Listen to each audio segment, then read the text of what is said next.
It was a British cannon called a grasshopper cannon because when the cannon was fired, the recoil would make it jump back like a grasshopper.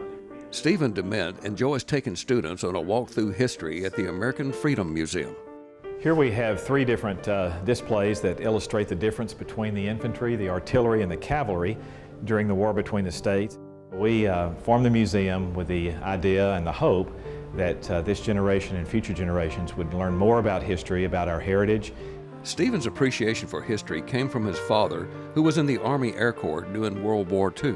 Here we have a helmet that belonged to a Texas soldier who was one of the men in the first waves on Omaha Beach. And you'll notice the hole there in the helmet. Obviously, this man did not survive.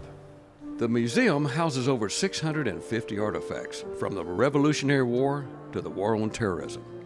It probably has taken us about 20 years to put together the entire collection in the museum.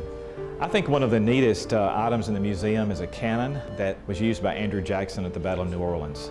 The people that fought in the war actually wore the stuff, and they died in it, and it's just really amazing that we have this here. Probably the largest item in the museum is a Huey helicopter. We also have a C-47 fuselage. It's a great experience to jump into that plane and flip the switch, and it gives you a sense of flying and what our paratroopers might have experienced on the way to Normandy on D-Day. The display on the Holocaust includes a flag that flew over one of the concentration camps and other heart-wrenching mementos and photos. The newest addition to the museum is this assault helicopter that was used in Vietnam. That's the same period of time that I served. It comes complete with strobe lights and sound.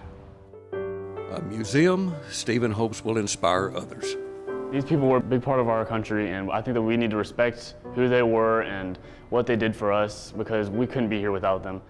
We hope that when a visitor comes to the museum, that they leave with an appreciation for our heritage, a respect for our military personnel that have literally sacrificed their lives in many occasions to provide us with the freedoms we enjoy. For CBS 19, I'm J.B. Smith, and that's my story.